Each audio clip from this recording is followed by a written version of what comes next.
So I'm going to set my alarm as well, because if I don't, we'll be here till about 8 p.m. while I talk about killer whales to you. You think I'm joking? You think. So I'm going to get that going there, so I know as well. It's been really interesting today.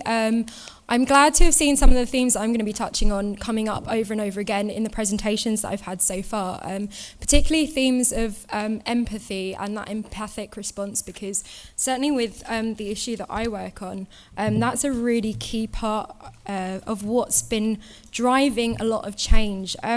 Many of you will know or will have seen in the news that in the last 6 years there has been an absolute storm in a teacup. In fact, a storm in a sort of whole, Orca tank over the killer whale welfare issue. So what I've come today with is a bit of a case study that's been prepared by myself and my colleague Dr. Ingrid Visser, who's one of the world's leading Orca experts. Unfortunately she couldn't be here today. But I've come here with a bit of a case study and an overview just to show you what has been going on and to talk a bit about whether that can be applied anywhere else.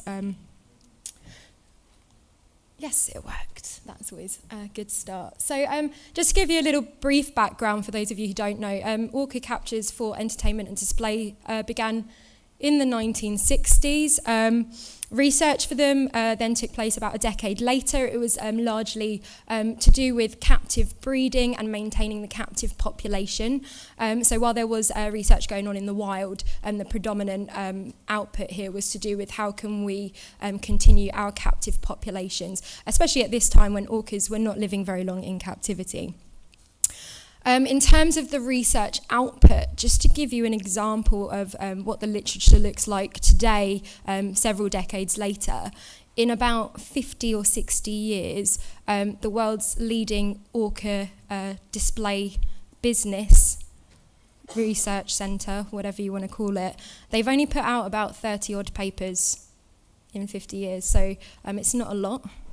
Wild researchers individuals are putting out more. So just to put that into context, we've got one of the Russian orca researchers. I think the papers that have come out from his organisation, bearing in mind his orcas are free-ranging, they're not in a pool, they're not nice and easy just to, we're going to go and study the orcas today. They're not there on tap, as it were.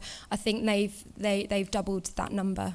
Same for Ingrid in New Zealand and her Orca Research Trust project. It's a much higher output than that. So.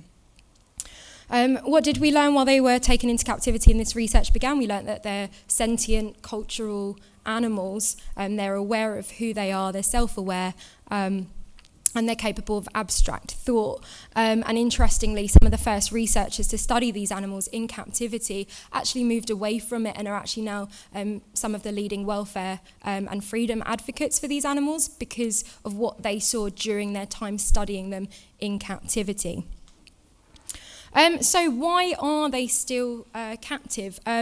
Despite our increased understanding of how captivity impacts their welfare, we still have, I think it's around about 50-something orcas in captivity today, and we're not talking about any of the other whales, dolphins, or porpoises, because there's many more of those. What justifications given? Well, science, I've already touched upon that. I've already talked about the low input and the fact that the research that is coming out of captivity is largely biased towards husbandry management and breeding. There's not really anything that's coming out that's applicable to wild animals. I think out of all the papers, there might be one or two things that we've learned in captivity about these animals. There really isn't very much there. The other justification is education. There's no evidence to suggest that captivity is educational. There's been no research into it. If anything, what you find with certainly orcas in captivity is that they're being asked to perform, they're being trained and asked to perform behaviours that you would never see in the wild. They're swimming round and round in circles and spending about 90% of the time with their head above water, which is the complete opposite of what you would have in the wild, where their head's below water, everything, their whole life is below water. They're spending over 90% of their time underneath that. So even just watching an orca swimming around a tank isn't a true reflection of what you would see in the wild. We're also watching these interactions with humans and orcas, whether it's the trainers in the water or out of the water or speaking about them, the language that they use. And it builds up this very nice picture of a loving, cuddly animal. that loves to interact with humans and that enjoys being around humans and that you can go over and pet and stroke. And that's not reflective of these wild, undomesticated animals that are top apex predators. And conservation, again, not only has there been no real conservation benefit with orcas in captivity, but it's actually been the complete opposite. There's still orcas being captured from the wild in Russia, even though the population cannot cope with that. The southern resident population in the Pacific Northwest was decimated in the 70s by SeaWorld. And it still hasn't recovered. And now they've got more pressures on them because of PCBs and lack of salmon, lack of food for them to eat. So this already decimated population is now struggling to build its numbers back up because now it's got other conservation pressures. And only recently, only within the last couple of years, has any marine park displaying orcas put any money or time back into wild orca research. It's a relatively new thing. And again, there's no real data to show whether anything that they are putting money into is working or helping right now.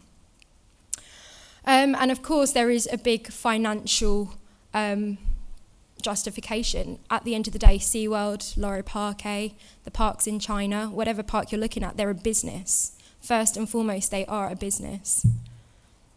And just to put that into perspective, to go into Loro Parque for the day, you're spending €35 on your entry ticket. That's not including what you're going to be spending when you're in there. To go to SeaWorld for the day, you're spending $99. I've got some figures here actually that have been worked out. So the stadium at SeaWorld seats about 5,500 people. Assuming that the stadium isn't full, so we've got maybe 5,000 people in there, times 3 shows a day at $99 per person, that is $1,485,000 per day that they're making.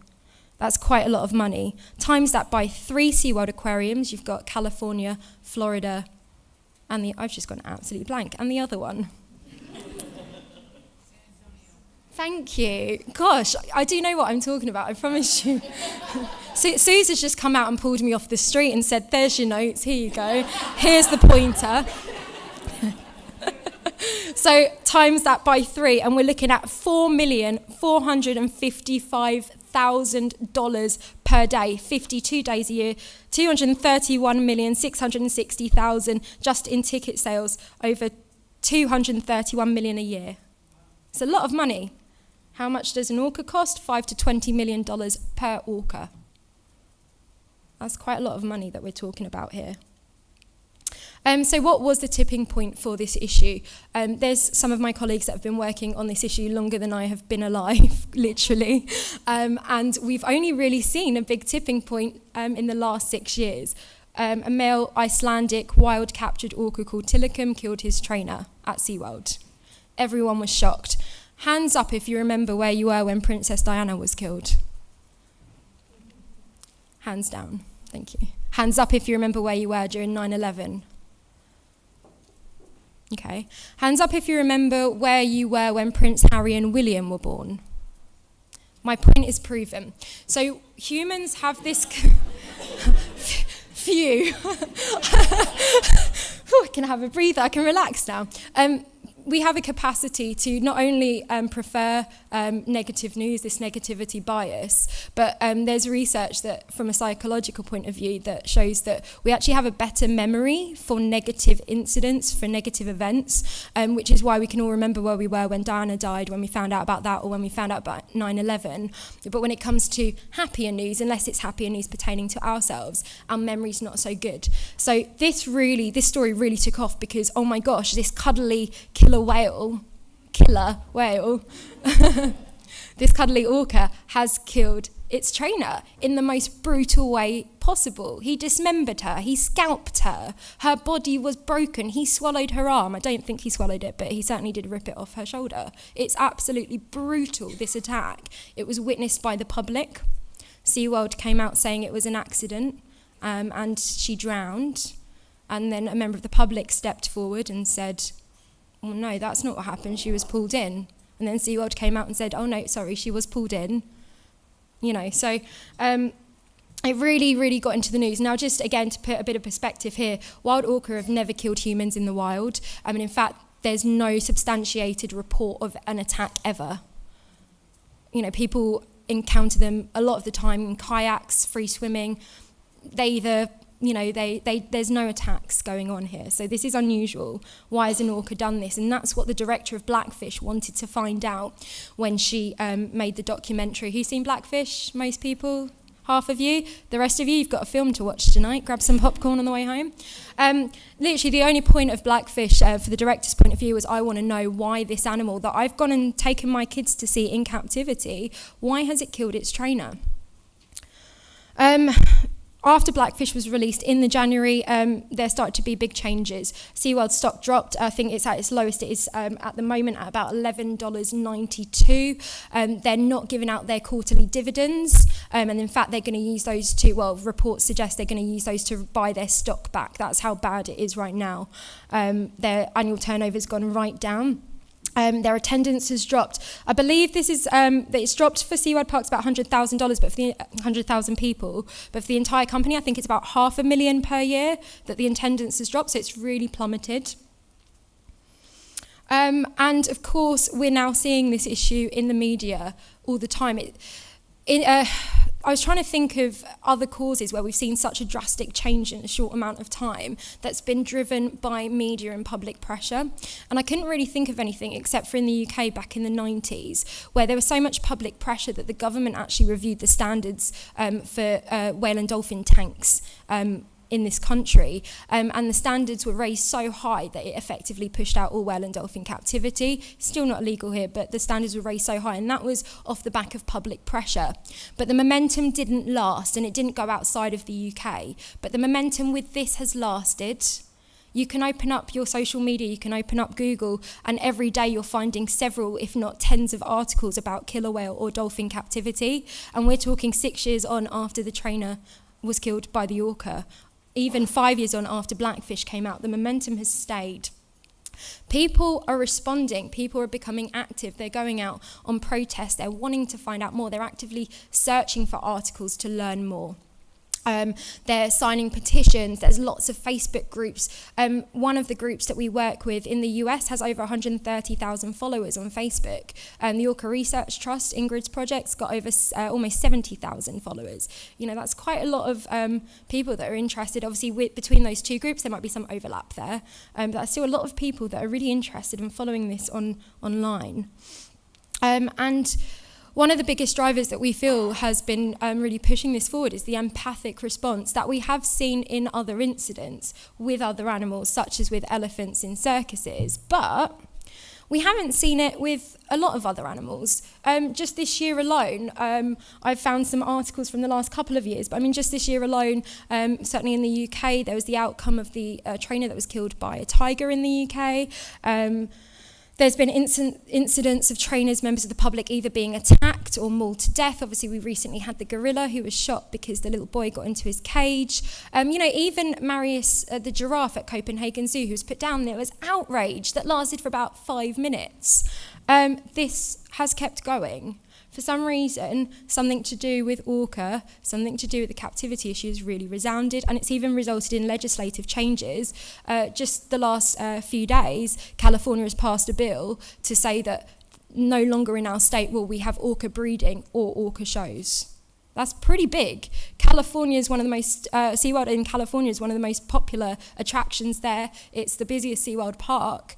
California is one of the sort of, most touristy states in America. This is quite a big deal that we're seeing this happening.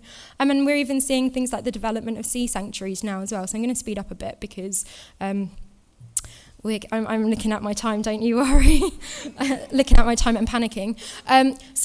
One of the things that we've identified as this driver of empathy, because empathy is driving this reaction, people are caring, people are wanting to get involved. But one of the drivers that I've noticed, that I think a lot of people have noticed with this issue, is the fact that people are able to relate to the animal. I've got a quote here that I want to read out to you. People don't see the world as it is, they see it as they are. When you look at something, you're seeing it as you are, not as it might necessarily be. So when people are looking at an issue, if they're able to put themselves in the orca's shoes, whether it's an orca or another dolphin or a whale or a gorilla or a lion, if they're able to put themselves in that animal's shoes and look at it from my point of view, how would I feel in that situation? How do I feel? And they're able to relate to that extent and find that connection. That's been a really huge driver. And education has facilitated that. People have needed to be educated to learn that there are these similarities. I could do a whole other slide on the similarities in terms of the cultural similarities, the social similarities between us and orca. But more than that, not only have we been able to put ourselves in orca shoes, but it's quite possible that we're actually able to touch at a deeper level what's going on with orca compared to what's going on with us. So I'm not going to go into the welfare issues of orca captivity because there's so much out there that if you don't know about it already, most of you work in welfare, if not all of you. So it's probably self-explanatory. These are all injuries that have come from self-mutilation due to boredom and frustration in captivity. And it's not just, this is just one orca, it's not just seen in this one orca, it's seen in all of them. What about human welfare as well? We have self-mutilation. We get stressed, frustrated. Orcas are non-domesticated animals, fit into a concrete box. You know, what if that concrete was society? What if the circus tricks were an unfulfilling job that has no real meaning in the grand scheme of life? Lots of people are doing that. What if the back rubs, the ball to play with the fish, are the money you need to live, only you never are paid quite enough, so you're trapped in this endless cycle, swimming circles day after day, surrounded by concrete and not wanting to make eye contact in case it's taken the wrong way, hoping above all hope that you hold a winning lottery ticket or that a stranger will appear out of nowhere who's been waiting for a stranger on a white horse? Two of us. I feel you. Yeah. Okay. Can you get out of the way of the door just in case? You know, you're waiting for some sort of validation of existence. You're waiting for something to come along and give you purpose. Perhaps this boils down to the idea of domestication and trying to fit a species into a box, be it a real box, a concrete tank, or a metaphorical society box, which is the crux of why we might be empathizing and connecting and relating to these animals to the extent that we are with this species in this situation. I'm not going to ask you to put your hands up if you've ever suffered from mental health or stress or any other kind of problems like that, but I bet if you haven't, you know at least one or two people who have. It's really common, it's really prevalent in our society. So I think that's the underlying crux, or one of them certainly, why people have stuck with this issue. You know, we've got these similar experiences. And, you know, because of these similar experiences, we are starting to see a big change, and people are starting to take off those, you know, who's read The Rose-Tinted Menagerie? People are starting to take off those rose-tinted glasses and realise that what we had in the 1920s is exactly what we have now with orcas. The only difference is they're in water. Perhaps that's why it's taken us a little bit longer to accept that. So in terms of the application in the wider world, I've written down a few points that I just felt have been useful with this issue. I think the fact that we were able to identify factors that are relatable to humans has really helped. The fact that we're able to understand how these factors relate to individuals from different backgrounds, both the orcas and us as humans. Social media, the media has played a huge part in this. It's enabled people, it's empowered people to get involved.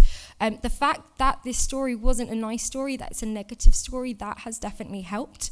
The fact that orcas look the way they look has definitely helped. There's definitely bias towards the way certain species are. But I think what has really ultimately helped with this is that these animals, their experiences, have been presented to people in a way that they can relate to, they can step into their shoes. It's not presented from the animal's point of view, it's presented from the human's point of view. And I think that's one of the biggest factors that's impacted this issue. You know, where available, shock factors have been used.